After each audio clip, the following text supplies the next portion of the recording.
Contrast uncut, yeah, you know that's us. Where we only speak the real and the real rock with us. Where we motivate the people and politic on success. Oh no, we ain't DJ Khaled, but they swearing we the best. Contrast uncut, contrast uncut, contrast uncut, contrast uncut.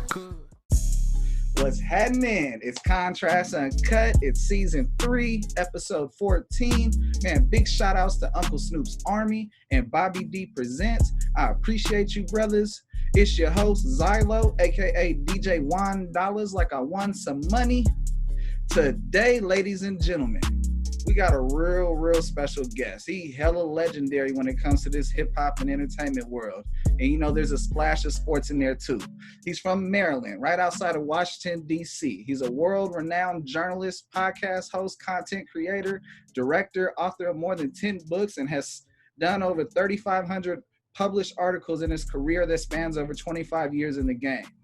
He's best known for his TV appearances on Unsung and the Chronicles, to countless years as the editor of The Source, Hip Hop DX, and many other major publications. He's worked with the NFL and the Baltimore Ravens. I mean, I'm going to keep on going because this brother is just a machine. He's been a co-host with Exhibit on K-Day back in the day that I used to enjoy, created documentaries, and shined a much-needed light to the game. He's interviewed some of the biggest in the game, has been accepted by the biggest names in the game. And, you know, it's not that easy when you come from this side. And this brother's been around from Jay-Z to Eminem to Tech Nine to Jay Prince to Snoop Dogg to Ice-T and so many more. He's the host of Soren Baker podcast and the host of Unique Access Ent Entertainment on YouTube. His story and what he's seen in this industry is unparalleled to anyone. Like the group from CPT, Soren Baker is second to none. Soren, how you doing, brother? Man, Zylo, appreciate that intro, man. That was pretty phenomenal. I appreciate all the kind words, man. I'm good. Thank you for having me. Absolutely. Come on. All I'm doing is just saying what I've read and what I've seen. Like, you know, watching the Chronicles last week, and I was like, oh, I know this brother because I just seen him on Unsung when I was looking up something else. Oh, okay. And then, you know, the trace keeps on going. It's like, I do remember that person. And you know, that's the beauty of what this industry does. It gives you an opportunity to recognize and then represent. Yeah, man. I've been fortunate to be able to be in the game since I was a teenager, man, and still keeping and pushing, man. That's right. That's right. Now, Soren, I got to tell you, time's the most finite thing we have on this earth, brother. So I got to make sure I tell you I appreciate your time. And the viewers, you know, they're going to appreciate your story as well. Thank you. Thanks for having me. Absolutely, bro. I gotta ask, what's it normally like for you in like 24 hours? What's a day in the life with Soren? Man, well, fortunately, I got two beautiful ladies, man. I got my daughter who's 10, Lauren. I got my woman, Davita. So, you know, on the best days, I'm with them the majority of the day. And then now that we're in COVID, I'm doing a lot of stuff via Zoom, on the phone, more so than you know, sometimes I still dip out to do stuff in person, but I keep that to a minimum. So I'm doing a lot of Zoom interviews, a lot of phone interviews, working on my next book. I got a book that's coming out in October with Gucci Mane, and then I got, you know, Unique Access going on, Unique Access Entertainment. Everybody subscribe, like, and share that on YouTube, please. And then I do a lot of writing for Flood Magazine and for LL Cool J's Rock the Bells. So I got a lot of stuff that I do, and I still do other writing behind the scenes for people in addition to everything else. So I'm basically working on all those things and also working on getting more into television and film. So I've been fortunate to stay very busy, even during the quarantine, and arguably maybe even more, because now it's just so much to do. So Right. And normally I say this for the end of the show, but since you brought it up, I want to make sure I give you your flowers now for being a dedicated father and husband. It is not an easy job being a husband and a dad and working in this industry, chasing your dreams and living the dream, because you still got to come back to responsibilities and accountability when you get home. Yes, sir. Well, we're going to be getting married. We're not married yet, but we're going to be. See, there you go. I feel like common law is already set in for you, so I think you're trapped anyways. There it is. So, Soren, I got a quote. Let me know how this quote relates to you, or if it doesn't, it's all good. The idea is I want you to talk about it. Are you ready? I'm ready, man. My whole thing is to inspire, to better people, to better myself forever in this thing that we call rap, this thing that we all call hip hop. Kendrick Lamar. Yeah, that definitely applies to me in the sense that I got into the music industry and writing about it and being in it because I loved it. And I wanted to celebrate it and champion it. And through being a writer, I also, depending on where I was writing at the time, most notably in this regard for the LA Times and Chicago Tribune, but I had to review albums and review concerts. So, if I didn't think something was good, I would say it. But overwhelming majority of the thing that I prefer to do is to do my interviews and really champion and celebrate and identify the artists that I think have helped push the genre forward and that have delivered a lot of incredible material. And that's why I got into rap, because I love it. So, I'm friends with Dana Dane, and I've been able to interview him several times over the years and talk about how his storytelling helped change the game. And I'm huge fans with Above the Law.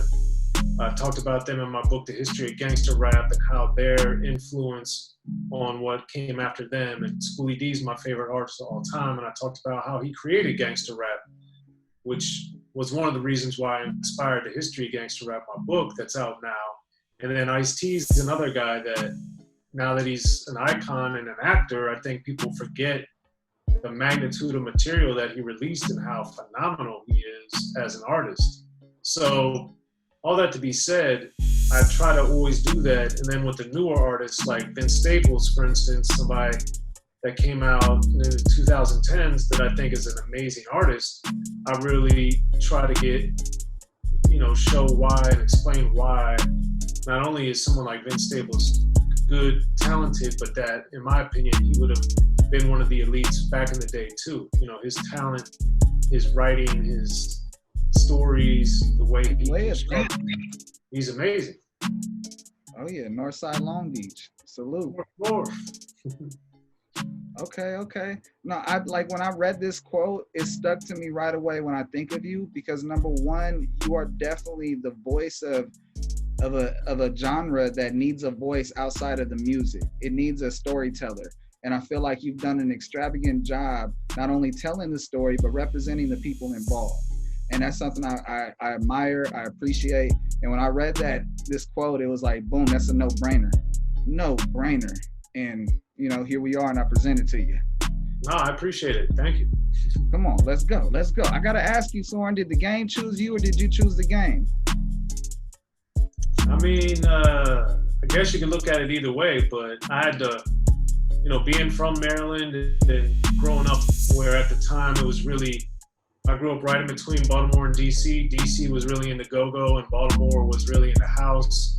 And at that time, there wasn't that much rap coming from my area. So, and my parents are school teachers. I didn't have some uncle in New York that worked in the music business or some cousin that, was some movie star or something. I had to figure everything out on my own.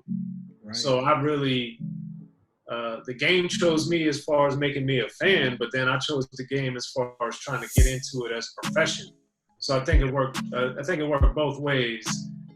And, it's been my dream since I was 12 to be able to do this. And every day I'm grateful for that, because 10 is when I fell in love with rap and 12 was when I realized I wanted to try to figure out how to do something with rap by any means necessary. And I figured it out. And I'm still figuring it out and hope to keep getting bigger and better with it. But that was something that before I was a teen, I realized it, and then I've been able to really do that. So I've been very fortunate.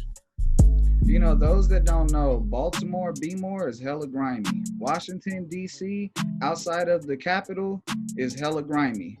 And I got a sister and family that lives in Annapolis and Ocean Cities or something like that. But she's a real estate agent. She, so she sold a lot of properties in Baltimore and D.C. So I'd go with her. And, I've only been out there twice. I'm talking about something years ago, but that impression always stuck with me that Baltimore and DC is not somewhere to play around and act like you from somewhere and keep your head out, especially being from the West Coast. They automatically don't like me. So, you just got to keep to yourself and observe. Yes, that's why a lot of times I stay quiet. Boy, as long as you understand to not be a fly in the room, but be a sponge, you already are a lot further in the game than you think you are. Everyone watching.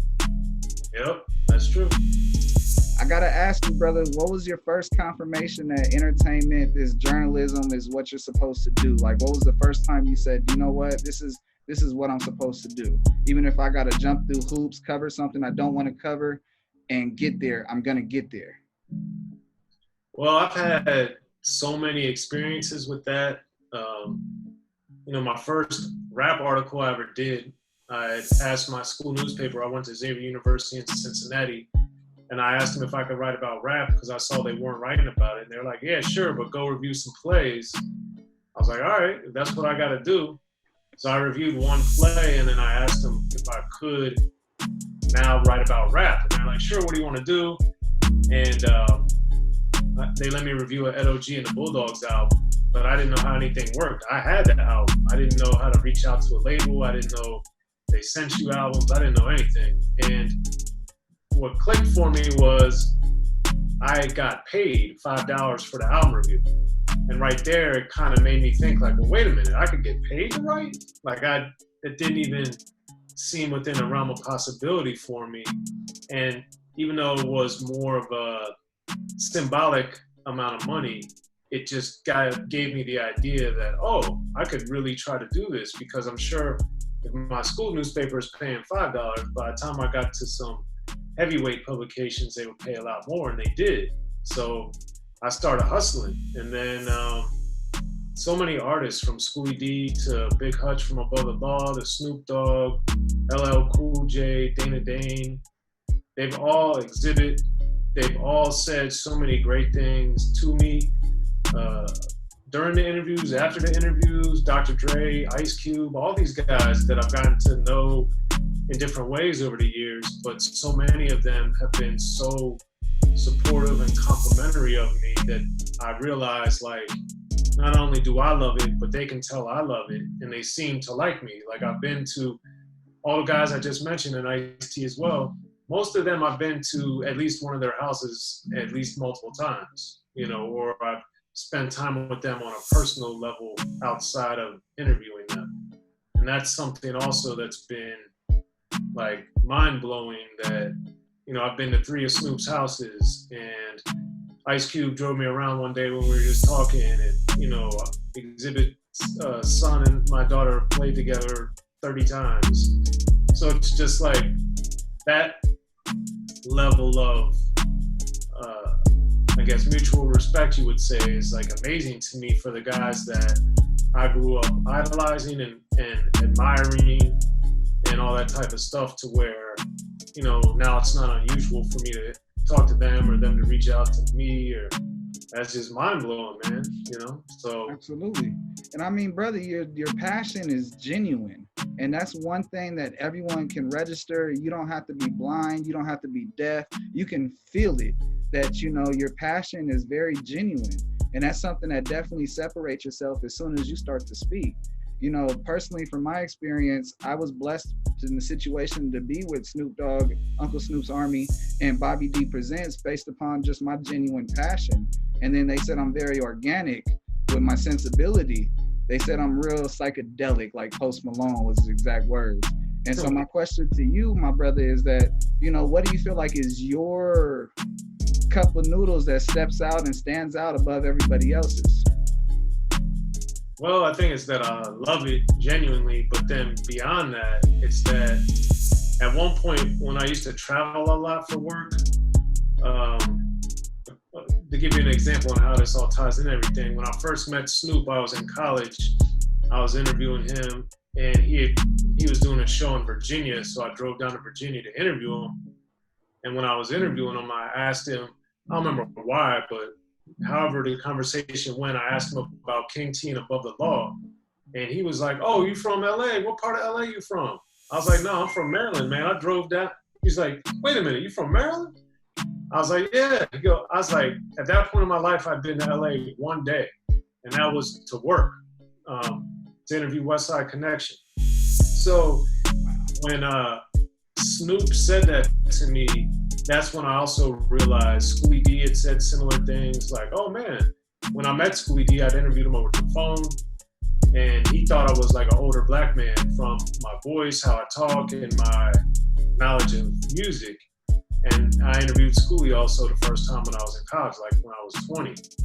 So all these guys, again, that I looked up to and admired, they were telling me like, oh man, I thought you were older. Oh man, I thought you were from LA. So anywhere that I traveled, like if I was in the South, people would think I was from the South because of how much I knew from the South. When I got to LA, they'd be like, oh man, Snoops is like, what part of LA you from? I'm like, I'm from Maryland. So other than New York, everywhere I went, people thought that's where I was from.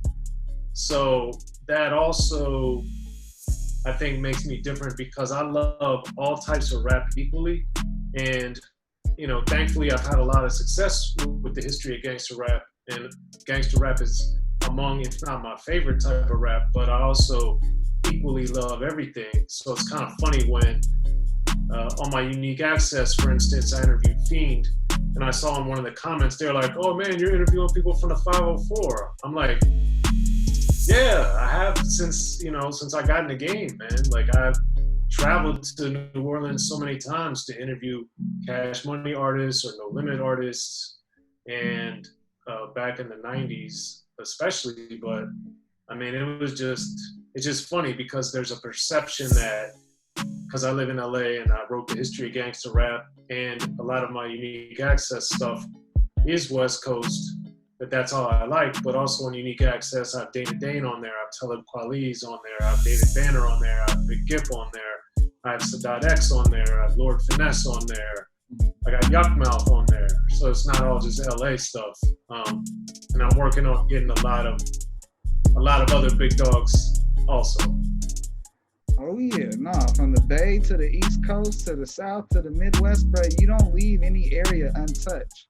And that's something that's really important to understand, that, you know, when you're really trying to be for it, you can't sit there and pick and choose. It's either you're for it or you're against it. And you definitely understand that. A lot of people like to be on the fence and pick and choose, and it's like, bro, you're not genuine. That's not real. That's you trying to compensate for what's being hyped. And, you know, you clout chasing. And I got to make sure I tell you that as well, brother. I really appreciate how you handle it, because that sets the standard here. And you got all these jokes over here. And it's like people recognize and respect the standard more than the jokes. That's why I'm trying to always be one of the standard bearers. Yes. Absolutely. I got to ask you, Soren, what are some of the highs and lows that you faced so far during your, journey to success? Of course, that you're willing to discuss. I mean, the highs are like all these artists, calling me or working. I remember the first time I wrote something for Ice Cube's record label, and I got a check from Ice Cube and he signed it. Like, that was crazy. I did a bio for him, and it was a Lynch Mob Records, and I got the check and he had signed it. That was crazy. I'd interviewed LL Cool J, and then I told my girl at the time, I was like, yo, I think he really liked me. And then when he performed that night, he shouted me out by name on stage. He saw me and he's like, yo, my man Soren Baker's in the house.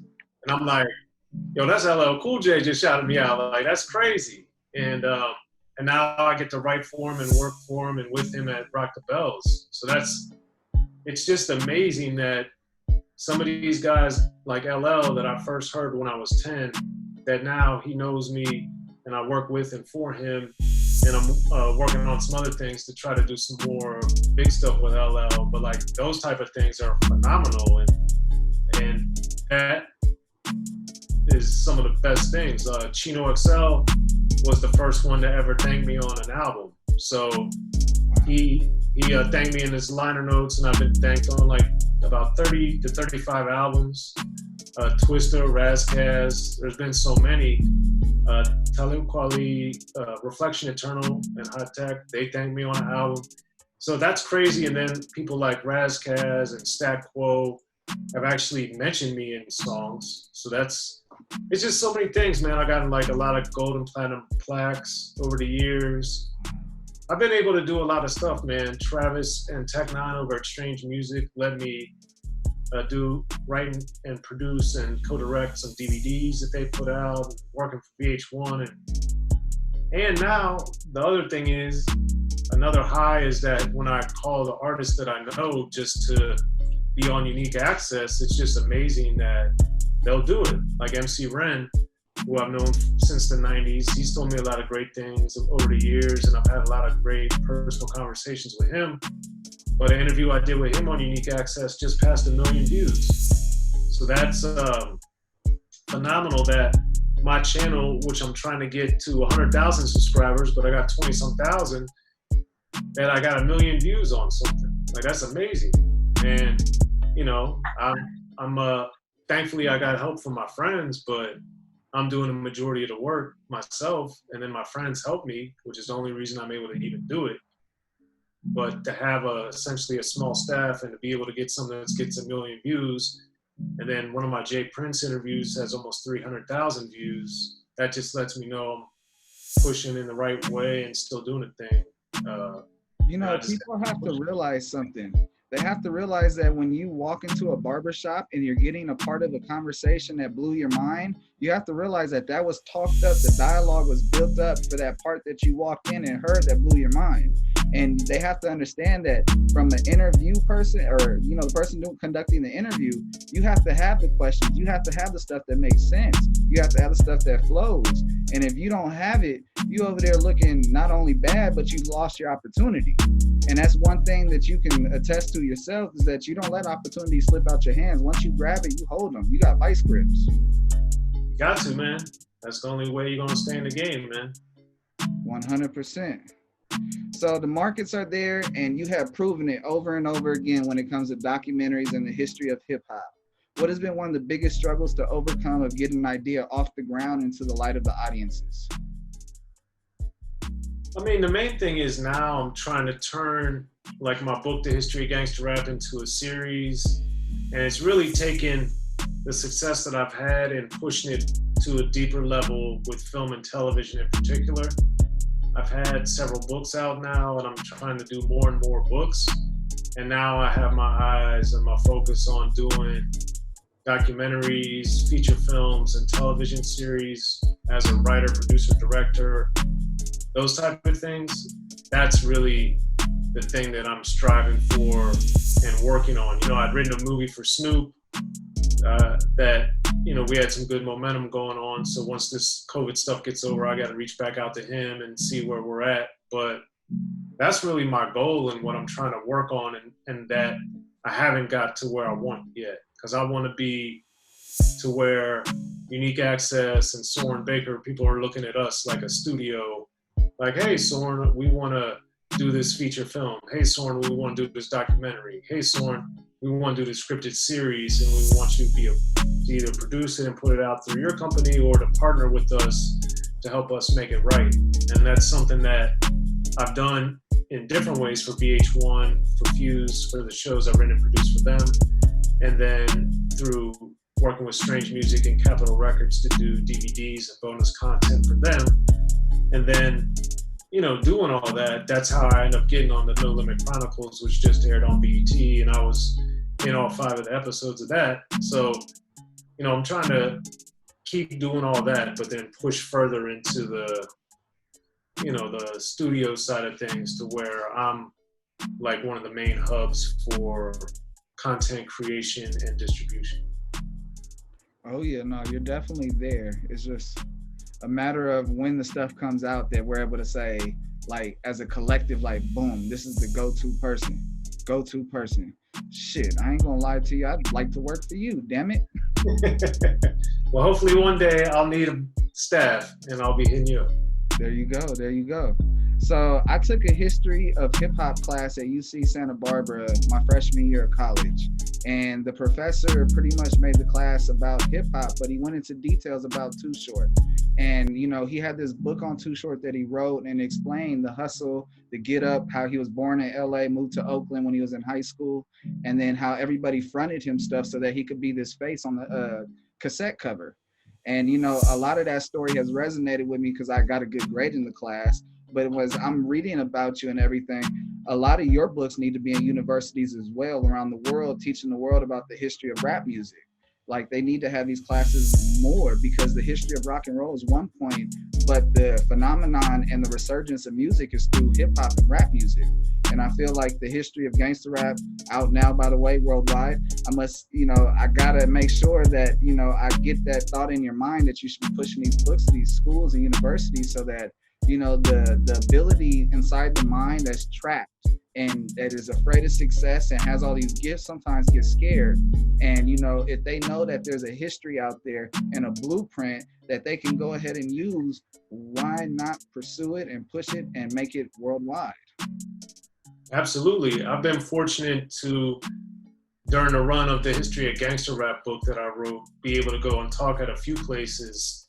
One being UCLA. They had me on a panel there, and then I was able to speak at LA Valley College, so that was good. And then I actually had gotten booked and flights and everything to go to University of Colorado Boulder, but then COVID hit. I was supposed to go in the spring, so that didn't work out, unfortunately. And then I had a few places in Atlanta and other things that didn't end up happening because of COVID. But as far as teaching a class, I would love to be able to do that at a university level, and, you know, as a guest speaker, because one thing that I want to do with my book and then the other books that I have in the works now is do like lecture tours, to where with the history of gangster rap, if I was in LA, then I would have, you know, Ice Cube and we would talk, and Dana Dane did that with me in LA, and I want to have it like an event to where I could have speakers, Murs, Bill Duke, and Dana Dane. I did 3 different interview talks with the 3 of them, but I'd like to do more of them. And then if I went to the Bay, you know, to get somebody like a Too Short or a Yuck Mouth, even though in theory or whatever, they're not necessarily gangster rappers, but imagine if I went to Sacramento and did it with Sibo, or I did one in Houston with Scarface, or I did, even though it had to be the early stuff like JT Money in Miami with Poison Clan, or, you know, Twister or Psychodrama in Chicago with Legendary Trackster, like all that type of stuff, or, you know, Kool G Rap or Karis One or Just Ice in New York. So if I was able to have those type of events and have them going on a regular basis, you know, that's something that I would love to do, and I'm working on that. But, you know, the COVID stuff slowed everything down, and then thankfully I've been able to keep going in other arenas. So it's just in-person things a little more difficult right now. Oh yeah. Trying to make someone comfortable during an uncomfortable time is a lack of confidence in the situation. Therefore, it's better to leave it undone or to Zoom. Yes. What is one thing people got fucked up about the industry? I mean, there's always exceptions to the rule, but I think that you can make it and not try hard. That's definitely not true. You're gonna have to really work, and you're gonna have to stay on top of your game. Of course, there are exceptions to that, but just looking at Snoop as an example, Snoop's put out hundreds of songs, maybe even thousands at this point, but Snoop stays active. Snoop is doing 37 things a week, and that's not a coincidence. That's why he's successful. And he never, whether this album sold as much as that one or that one sold as much as that one, Snoop has always stayed doing something and staying active, and he's an icon, so he doesn't need to do it, but he does. Snoop has, you know, he had his charity stuff with the Snoop Youth Football League. He's at television, he's at films, he's hosting, he's putting out other artists, he's a recording artist, he's making beats, he's hosting GGN, he's doing all kinds of things. And that's, no one, I think, could legitimately ever say that Snoop doesn't work hard or isn't working. Snoop is constantly doing stuff.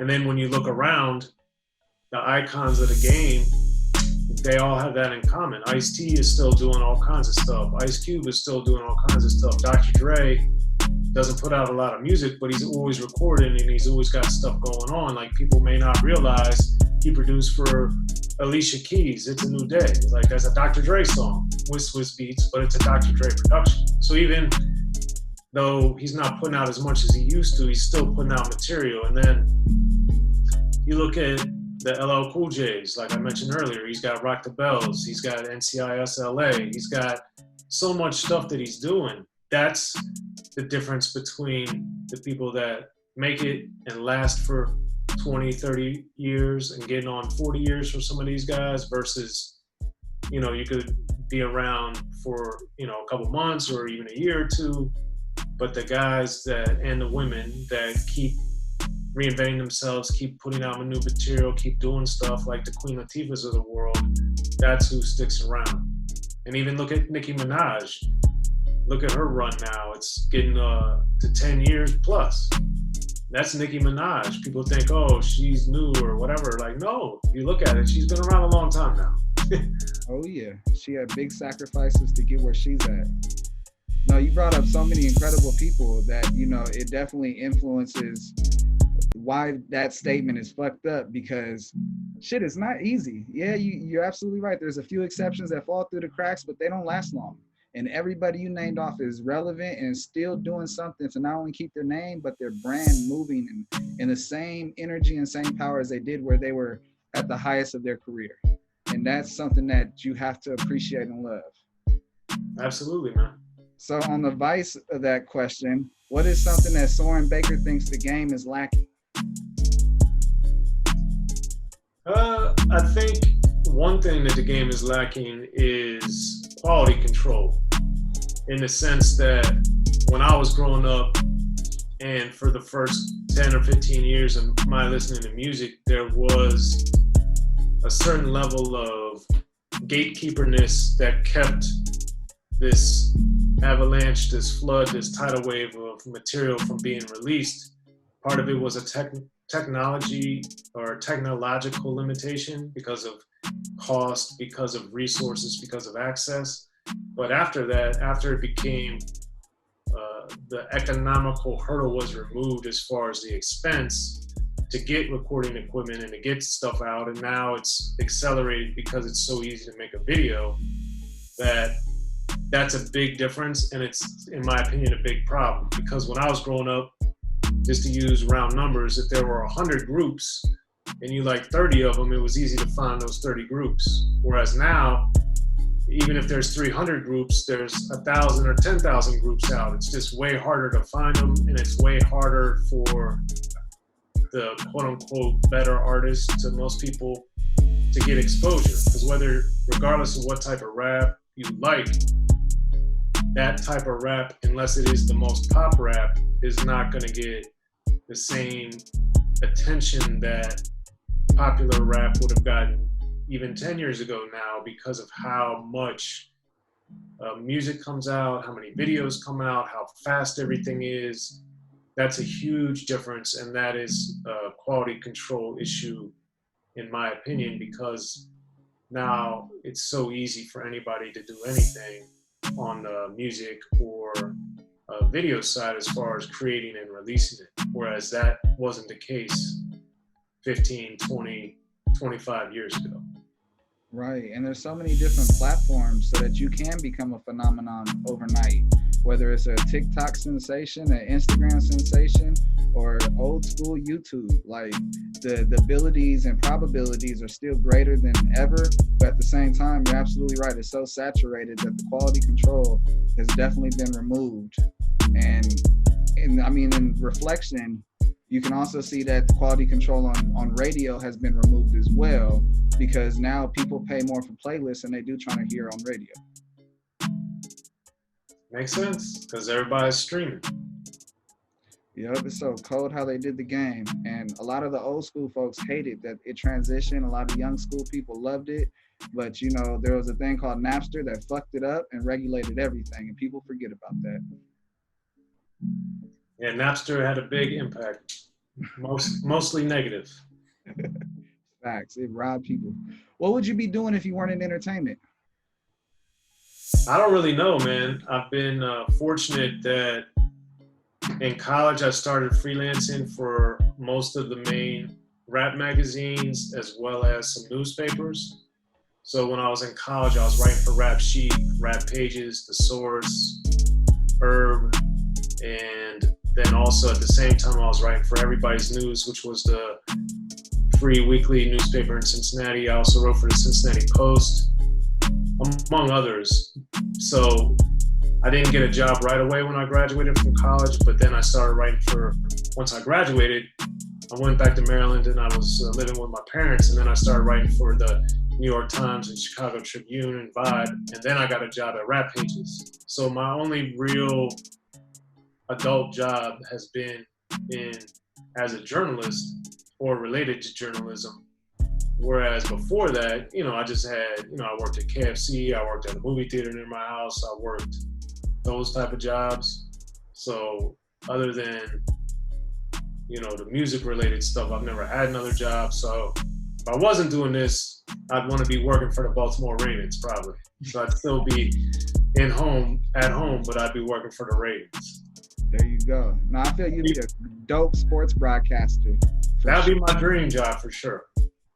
For sure. Personally, bro, that's always been my dream, is to be a sports broadcaster. And then I fell in love with music. And then I tried to get into the music world as a manager, and it didn't work out that well because, you have to have talent, and talent has to sort of do the amount of work, and you don't have to forefront everything. But certain things don't work out because of the relationship. But you learn so much from it that you have relationships, and it propels you to the next thing, in which I'm here today. Congratulations, man. No, thank you, brother. This is my top 3 segment. I normally don't do this, but I gotta ask you because you have so much. Your top 3 favorite articles that you've written, and then I also gotta ask about interviews, your top 3 interviews, and I gotta ask about your album. I'll ask you each one individually, but I want your opinion because, one, your opinion matters, and if you haven't noticed, the TVs call for you because your opinion matters. So I want to know. All right, which one do you want to start with? Let's start off with your favorite articles, top 3. So one of my favorite articles I did, and a lot of people loved it, was an article I did when Ice-T put out his greatest hits album on Atomic Pop. So I think the year was 2000. And I even interviewed Big Boy for it from 92.3. But Big Boy called me about it and told me how much he liked it. I know Ice-T and his manager really liked it, and I interviewed Ice for it. But the thing was that I got a lot of feedback on it because at that point, Ice-T was big into, he had a lot of film success, he had a lot of television success, and he was just getting on Law and Order, SVU. But my article was, I mentioned some of that stuff, but my article was really about the brilliance of his music. And I think even in 2000 era, people were starting to forget the magnitude of his music. And my article really shined a light on that because I talked about the songs that were on the greatest hits, but then I also talked about, which I also do in my book, The History of Gangster Rap, why I think Ice-T is so brilliant in the sense that he talks about the pros and the cons and the highs and the lows of the street life. He doesn't glamorize it at all. And that's what the best, in my opinion, the best gangster rap does, is it shows reality. That's why originally they called it reality rap or street reporting or, ghetto stories or whatever people called it before the media really named it gangster rap. So that article really stood out, and that was 2000, I believe, in the LA Times. 20th anniversary. Yeah, there you go. That was one. Another one from the LA Times is when I have a lot of reasons why I like it, but I did an article on Snoop Dogg in the LA Times where I interviewed him when he was on the Game of Life set when he was doing a movie with Master P. So that was 98. And this was my first time seeing him since I had interviewed him when I was in college. And when I went up to meet him, he was like, I was like, Snoop, man, it's Soren Baker. I don't know if you remember, but I met you back last year at Lollapalooza. He goes, no, you the dude that like Above the Law and King T, right? And I was like, whoa. So he remembered me. He didn't remember my name at that point, but he knew who I was, and that like blew me away. And then I wrote the article, it came out, and that was for the Game Is to Be Sold, Not to Be Told album. And when I went into one of my editors, my main editor at the LA Times, Robert Hilburn, I went into his office one time, he had the article on the wall. He had put it up. And I was like, what are you doing with that on the wall, Bob?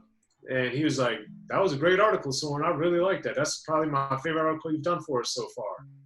And that was a guy who, in effect, helped create, if not outright created, pop music journalism. And he ended up being one of my main editors, but then he also really liked that article. So that, I really liked it too, but when I saw the effect it had on him especially, that made it great to me. And then as far as other articles, one of my other favorites was when I interviewed Project Pat one time for Double XL, and I went to Memphis. And that one I loved just because when I read it, I felt that no one had done a story like that with Project Pat, and I'd known him at that point for several years, and he gave me a lot of really amazing insight into his emotions and his feelings and his personality that, you know, it was like a 2,000-word article, so I had room to really explain stuff, but then also, you know, I spent like 2 days with him. So, and I was there just for that. I only went to Memphis to hang out with Project Pat, and, you know, he took me to Arkansas. I'd never been to Arkansas before, and we did all this stuff, and it was just, he showed me the little project that he and Juicy J grew up in, and I'd been to Memphis with them probably 3 or 4 times at that point, and it just meant a lot to me that I was able to do a big article on him. And like Ice-T, Project Pat, especially on the Mr. Don't Play Everything's Working album, really explains the downfalls of being in the streets. And he does it in a very, very powerful way over, in my opinion, with Juicy J and DJ Paul, some of the best beats in rap history. They're like phenomenal producers that don't get enough credit. But that article I just really liked. So those are 3 that for different reasons really resonate with me and that I really enjoy. See, personally, there was a saying I used to always say back in the day coming up, and it was reality to mainstream. And it was taking the reality of what we saw and pushing it to mainstream. And as you're speaking, it hit me right now like a ton of bricks, is that you're pretty much one of the founders of making that comfortable from going from reality to mainstream, and pretty much talking about it from your perspective and making it okay and acceptable. Because if you didn't give that stamp back in the day, they didn't get no love. Well, a lot of artists have told me that, man, that I was like the first person to really write about them on a major scale, or the first one to really embrace them. And so that really feels good. Like Little John told me that, and I know that. And I know I was also the first one to write about Lil Wayne for MTV News. So there was a lot of big artists that I wrote about very early in the game. 3 6 is another one, but Master P is another one. So it's very gratifying on that regard, but then also people like Above the Law or Compton's Most Wanted, DJ Quick, that had a lot of popularity, but then didn't get as much maybe respect or acknowledgement in the bigger publications whenever I was able to write about them. Also, Dope C's another one. I just felt very excited because I love all those guys' music so much, and they, in my opinion, all had phenomenal material. So I wanted to make sure that they got some exposure. And then even like with Unique Access, I've had a few interviews with OC and from Digging in the Crates, and I've always really liked and loved OC's material. So it was great when he was like, yeah, I'll do an interview with you, Soren, because I didn't know him or anything. I just hit him up. I was listening to some of his music, and he said thank you or whatever, and I just DM'd him. I'm like, hey man, I want to interview. He's like, for real? I was like, yeah man, you're OC, I love the interview. So, you know, but he's, you know, one of those type of artists that I think has made some great music, but that needs a little more exposure from the media side of things. So I'm trying to, you know, promote that. Absolutely. And that leads, I gotta know, top 3 interviews you've done. Well, my favorite interview of all time was my first time talking to Schoolie D. So he's my favorite rapper. And when I entered, I was in college and I was trying to track him down because he's my favorite. And his publicist was, I was working with her and she was setting it up and all this. And she just called me one day. She's like, Soren, do you still want to interview Schoolie? I was like, of course. She's like, oh, can you do it in like 5 minutes? And I had literally come in from cutting my parents' grass or something. I hadn't prepared. I hadn't done nothing. I was like, yeah, I'll do it. And I ended up talking to him for about 3 hours. And at the end of the conversation, he's like, man, it's amazing. I don't do that many interviews, but I'm glad I did this because you know so much about my music. And, I could tell you've been in the game and studied and all this. And I'm in college and I was like 20. But the fact that I knew all this stuff and loved it, again, when he met me the next year in person, he thought somebody was playing a joke on him because here I am, this 20-year-old, 21-year-old white kid, and he thought I was an old 50-year-old black man or something. So it was just, that interview just meant a lot to me just because I'd always, since I was 12 years old, probably been wanting to interview him or talk to him. And that was like 8 or 9 years later. LL Cool J in Chicago was another one of my best interviews because when I interviewed him, he, I think, is the best rapper of all time. And when I interviewed LL, at the end of it, I just said, hey, man, I was interviewing him for the Chicago Tribune. And I said, hey, if you got like 5 or 10, 15 minutes, I had all these questions I wanted to ask you, but I've never got a chance to ask you. He's like, yeah, sure, I got a couple minutes. And so after like the third or fourth question, he was like, yo, man, who are you? And he grabbed my little notepad. He wrote his number down. He was like, yo, keep in touch with me, man. I really like you. Like, you know your stuff. And that just blew me away because I think he's the best rapper ever and still is. And he was so, I think, shocked at these obscure random LL Cool J questions I was asking him. And then, we kept in touch for a couple of years after that because I would call him or he would check in with me and vice versa. And that just meant the world to me because, again, when I was 10, the first song of his I heard was I Need a Beat. And that really was one of the songs that made me love rap. And here I was, I guess, around 15 years later, and he's telling me, or 15, 16, 17 years later, and he's giving me his phone number and telling me to keep in touch with him. So that was crazy. And then I told him I wrote and produced a show for VH1 on Eminem's The Marshall Mathers LP. And when he asked me what else I did other than his writing, and I told him that, he was like, you wrote that? He goes, I seen it like 3 times. That was incredible. So like, those type of things are phenomenal.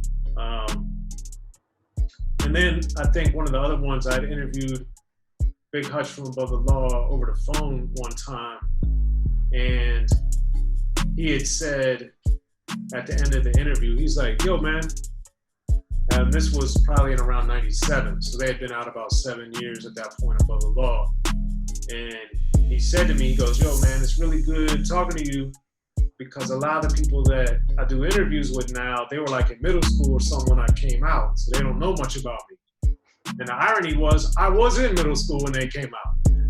But he had no idea and he didn't know that. And so now, like, me and Hutch are friends and we talk and hang out outside of interviews and stuff. But like those three, for very similar but different reasons, Schoolie D, LL, and Big Hutch from Above the Law, and even that Snoop interview, the first one.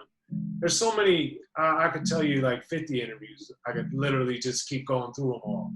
There's so many that I've had, but I've just been very fortunate, man, because I'm living my dream, man. I really am. Like every day I get to listen to music and interact with somebody almost every day about music. And that's my dream.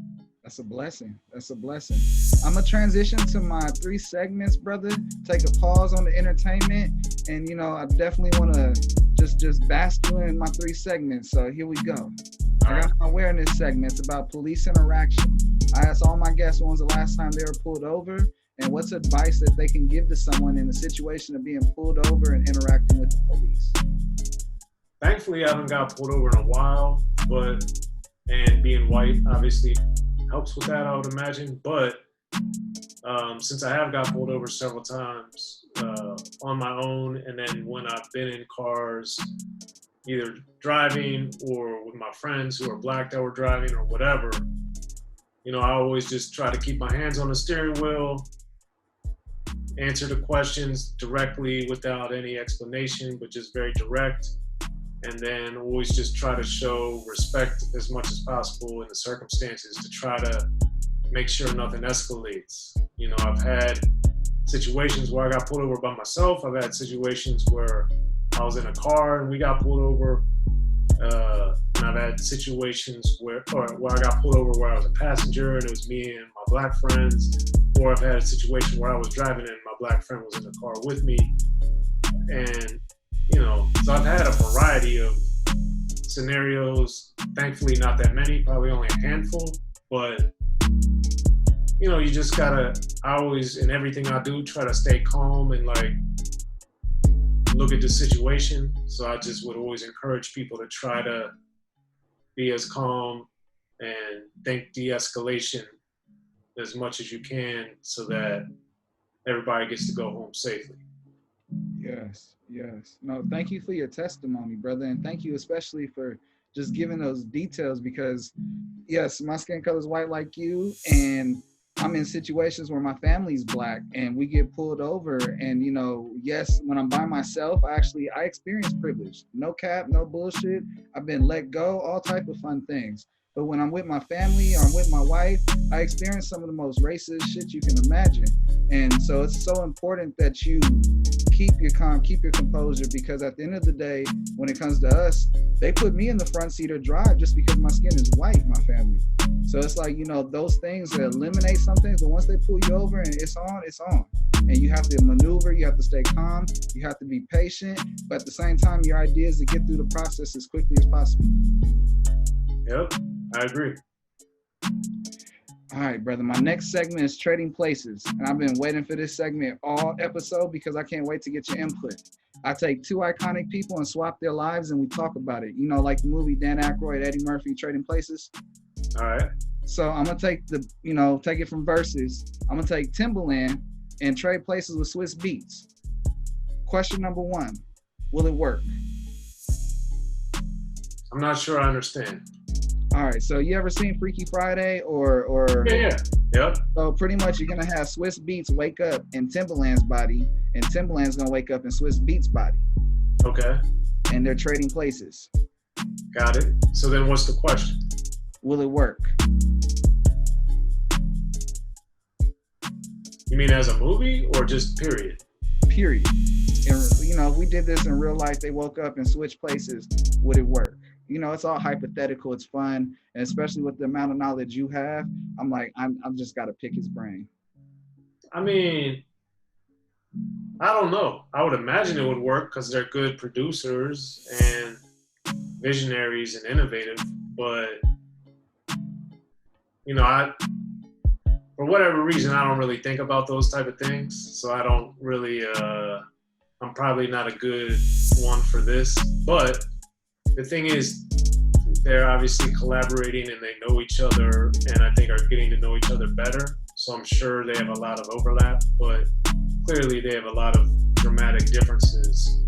So, I mean, I think it would work, but at the same time, I'd have to put a little thought into it maybe, but I don't know. It'd be interesting. Oh yeah, because you have Swiss Beats on pretty much the gangster New York sound with Rough Riders, and then you got Timbaland with Magoo coming up with Missy Elliott and the Mob Swing, and you know that whole sounds. Yes, they're different sounds, but they both have the same energy of being innovative, and I feel like yes, it would work, but some major things would definitely be different. Absolutely. And I definitely feel like Rough Riders, if Timbaland was over there, they would have had a little bit more singing, a little bit more melodic back then. And I also feel like vice versa, if you know, we had Swiss Beats on the Mob Swing, and that whole sound would have been a little bit more amped and anthem instead of all love and you know, eclectic. Yeah, it'd have been interesting to see, for example, like Swiss Beats working with Eve early in the game. Timberland working with Eve early in the game, and Swizz Beatz working with Missy. That would have been interesting.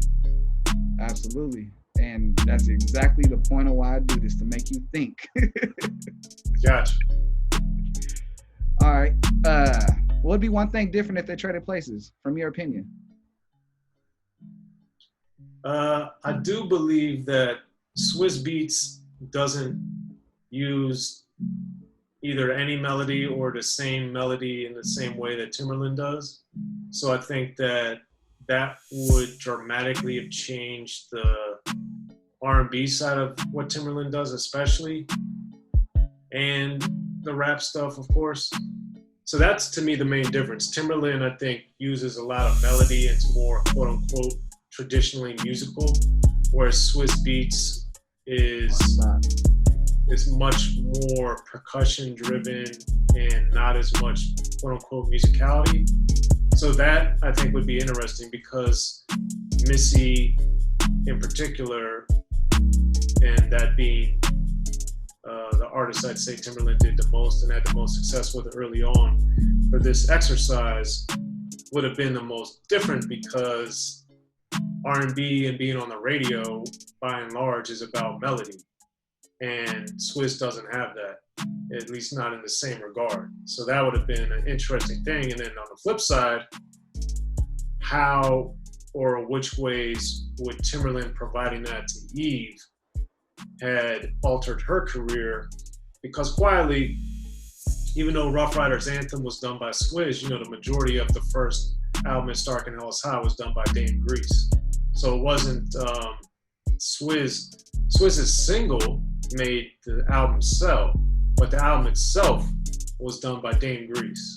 So it wasn't until Rough Riders Anthem blew up that Swizz became really the sound, I guess, for lack of a better way to look at it, of Rough Riders and of that movement. But Dame Grease was the one who had the majority of the work on It's Dark and Hell Is Hot. So anyway, I'd be most interested in the female because of what I said, though. That to me would be the most interesting. No, that's hella interesting, bruh. I'm gonna transition out of that into my next segment. It's called Impulse Q&A. We take pretty much questions from a fan perspective and deliver them to you. If you don't like the question, it's all good. You can say pass, but the idea is I want you to answer 3 questions. All right. Question number 1. What is the strangest thing you've ever eaten? Man, nothing too crazy. Probably alligator or something. I haven't had that many dramatically crazy food experiences by design. I try to eat very healthy, and I try to eat things that are quote unquote normal, I guess. So I don't really try to be experimenting on all kinds of stuff. When you say alligator, you talking about like alligator jerky, or you had like some fried gator, like, Yeah, like alligator nuggets or, that type of thing. It wasn't like, it was like alligator nuggets when I was in Florida or something. Do you remember what it tastes like? Was it like chicken? It is similar. It's similar to chicken. It's definitely a little bit different, but it's in that same ballpark. I swear, people say that everything tastes like chicken because of the batter. Maybe. Question number 2. All right. Who would you sit next to, dead or alive, on a 10-hour train ride through Europe, and why? Well, from a historical perspective, it'd be Malcolm X, because I think he's one of the more interesting people I didn't get to meet. And I've done a lot of research into him, and there's a lot of things I want to talk to him about. And I think his story is very fascinating on many levels. And then on the rap side, the guy that I never got to meet or interview that I really wanted to was Eazy-E. So it'd be Malcolm X and Eazy-E. If I could sit in the middle, I'd be good. Wow. And Eazy-E, because I think he, in my opinion, is one of, if not the most important businessmen in rap history because of a lot of the deals and the stuff that he did. So I'd really want to talk to him about a lot of stuff. And I know a lot of people that worked with him, that are friends with him, and artists that were signed to him and stuff that I've talked to so much about Eazy-E that he's the only one of NWA that I haven't gotten to know. You know, Cube and Ren I know the best, Dre I know the next best, and then Yella I know the least well, but I've still spent some time with Yella over the years. But Eazy I never, you know, I was too young getting in the game. By the time he died, I was starting to interview the big artists, but you know, I was just a kid in college and stuff when he died, so it wasn't like I was interviewing all the A-list people right away. I had to work my way up for that, so I didn't unfortunately get to meet him or talk to him. Oh, it's the journey and the process. You gotta love the journey and enjoy the process. That's just the way it is. Yep. Question number 3. If you could make a sequel to any movie, what movie and pretty much why? Well, my favorite movie of all time is Hollywood Shuffle, and they didn't do a sequel to that. Sadly, like a lot of gangster rap, which is something I talk about in detail in my book, The History of Gangster Rap, but a lot of gangster rap, unfortunately, even if it was recorded in 85 like Schoolie D, or 86 like Ice-T, or 87 like Eazy-E and NWA and stuff, sadly it still applies today. So Hollywood Shuffle is Robert Townsend is the star director, writer with Keenan Ivory Wayans, and it's basically about a guy who's trying to get into Hollywood, but they want him to play these demeaning roles, and that's all he's getting offered. So it's a satirical movie, but it's hilarious. And unfortunately, much of it applies today still. So I would like to see a sequel on many levels, and I think it'd be interesting to revisit that film and see, you know, maybe the main character's name is Bobby Taylor. So either Bobby Taylor now is a father or a grandfather, and what happened to him, and all the little skits, because the skits that they had were kind of the precursors to what we saw within Living Color. A lot of that, I think, came from this movie. So it's my favorite movie. So that's it. Okay. My brother, you have survived my awareness segment, dropping gems and testimonies, survived my trading places. It took a little bit, but I dragged it out of you and got some gems out of you in that whole thought process, and you blew away my in-post Q&A. As a reward, let's promote. What are you excited for coming up? Projects. I feel like there needs to be a documentary on you, but I feel like that's going to come after you get done with putting out all these incredible books and just shedding the light on everything. But bro, let's promote. Let's talk about it. Let's get everybody on it. Yeah, well, you know, I got my shirt on, but make sure to go to YouTube, Unique Access Ent, Unique Access Entertainment on YouTube. Please subscribe, like, share, watch the videos. I got a lot of great content on there. Like I said, I got MC Ren on there. I got Jay Prince on there. I got Solo. I got Nice and Smooth. I got Dana Dane. I did a bunch of stuff with Slink Johnson. So I did a lot of great interviews with MC8 and Trey D. And like I said, I got Big Daddy Kane on there. I got Master Ace on there. I got so many big interviews that are coming up that I'm very excited about as well. So that's one thing. Then, of course, my book, The History of Gangster Rap, that's available on Amazon. It's available on Barnes & Noble, Target.com.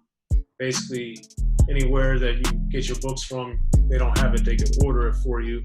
And then in October, I got a book with Gucci Mane coming up called The Gucci Mane Guide to Greatness. So that's like a self-help book and an inspirational book. So please, you know, support that as well. And then, you know, I do want to do a book and or a movie or a series about my life, because Juicy J had told me one time in the early 2000s that my story is like the rap version of Almost Famous. So I've got a little bit of the script worked out for that, but I need to really get that ready so that hopefully in the next year or so, when the time is right, I'll have it ready and on deck. So I gotta work on that too. Hell yeah, I can't wait for that. Brother, you definitely inspire me so much. Like, you have no idea, brother, because you are living the dream that I am stretching and starting off from the bottom from. But at the same time, you give me hope that there is light at the end of the tunnel, and there's so much room to grow in that it's no longer a fear, it's more of just excitement. I want to make sure I tell you that as we're wrapping it up. Thank you. I appreciate you, and you know, you're doing it, man. You're here. That's what it's all about. You just gotta do it. That's it, brother. That's why that Nike slogan works so well. Just do it. Come on, and it lasts the test of time. We still talking about it. Now, if you notice, my show is different. It's unique. We do some things like the other guys, but we don't like to be like the other guys. And you know, I know my viewer knows it's coming. I'm gonna hit you with it. You got any questions for me? What's something that's surprised you about me talking to me? To be very honest, I was really surprised people thought you were an old black man, because I thought you were like a younger black man just because you were in your 20s. Like, I get it all the time that I'm culturally enhanced and I sound black and I can't affect the way I was sound and raised. But to hear somebody else and then hear the impression that they were older, I'm like, holy shit. I don't know how I feel. Be like, are you an old black man? There you go. Yeah, that threw me off, but it was fun. No, it's real. And that's something like we face, because we, to get into the culture, like I've been in studio sessions and the engineer is a white guy and he's doing this thing, he's technical and everything. But they would ask me like, all right, we understand he's white, but what are you? And it's just like, okay, the impression I left with them didn't put me in that box that I can't be fucked with type thing. And certain people get put in that box like, no, I'm not gonna tell you shit. We're gonna keep this to ourselves until he's out the room. And to be accepted in those elements is, something you have to appreciate because your upbringing allowed you to be in those elements. Yeah, a lot of that, I give thanks and credit to my parents and them being very supportive, loving of me, and told me to love everybody. So I'm very fortunate to have that too. Yes, trust me, bro. I wish I could say that. My father died at a young age, and so yeah, it's all good. It's the struggle and the chronicles that continue. There it is. It's Contrast Uncut. It's season 3, episode 14. Man, big shout outs to Uncle Snoop's Army and Bobby D Presents. I appreciate you, brothers. I wouldn't be able to do incredibly dope shit like interview Soren Baker and talk about his history and his upbringing and drop gems of diamond that dance before they hit the ground because they look so good and sound so good, but it's the truth. Thank you, Soren, for coming on here. I can't say thank you enough. Appreciate you coming on here and just shedding the light on your history and the amount of people that you've been able to be blessed to work with. Yeah, man, it's an honor. Thank you for having me here. Contrast Uncut. Appreciate it, y'all. Boom. What's up, everybody? It's Soren Baker, and you are tuned in to Contrast Uncut. Big shout out to Snoop Dogg and Bobby D. Thanks for having me, y'all. Thank you, brother. It is a wrap. I'm gonna go ahead. Quest love on a drum from the roots of Black Thought. Are you bishop or you Q on the roof for the juice? See how smooth you got me reminiscing over you. I had the 1G regulate. Mind playing tricks on me. Ghetto boys better days. Jump around house of pain. Mama said knock you out. Double L, Cool J. Time still ticking though. Big clock, Flavor Flav. That's a public enemy. They see me coming up. Every verse I'm going flip mode. Squad bust a bus. Feel like pocket, keep your head up. Biggie shooting juicy. Coach is still alive, just let me prove. King, nigga. Everything that you do, baby, I salute you. Every dream that came true, it's all 'cause of you. Everything that you do, baby, I salute you. Every dream that came true, it's all 'cause of you. Man, I know you guys can't smell this right now, and I ain't talking about none of that other stuff. I'm talking about some of that good stuff, that smell good stuff. I think it's breakfast. What time is it? It's breakfast time. Make sure you tune in to Contrast Uncut no matter what you're doing. Whether you're eating breakfast, you're smelling good food like I'm smelling, or if you're smelling other stuff, we're good to watch too. Make sure you tune in.